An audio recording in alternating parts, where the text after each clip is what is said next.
how to transfer money from USA to Azerbaijan on PC. So first of all, we will use Remitly. Why Remitly? Because it has the lowest fees.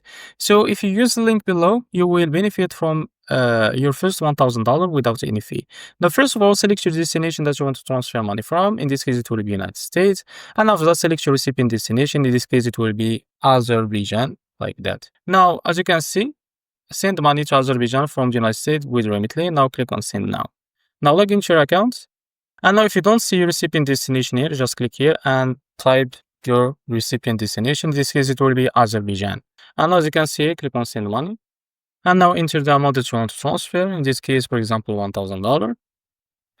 And now select your payment methods, bank account or debit card, as you can see. So if you select the bank account, this is the fee that you will pay, as you can see, almost $15. And this is your recipient to receive. Now after that, click on continue. And as you can see, the delivery method, select the debit card deposits and now click continue. Now provide the Visa or MasterCard for your recipient and click on continue. And after that, you will provide the recipient name. And after that, you will provide the recipient mobile number. If you don't, you can skip that step. And after that, you can add your debit card that you want to transfer money from. But before going and transfer that money, double check your debit card information and transfer that money to your recipient on Azerbaijan. So this is how to transfer money from USA to Azerbaijan on PC. If you found this video helpful, please like and subscribe. See you next video.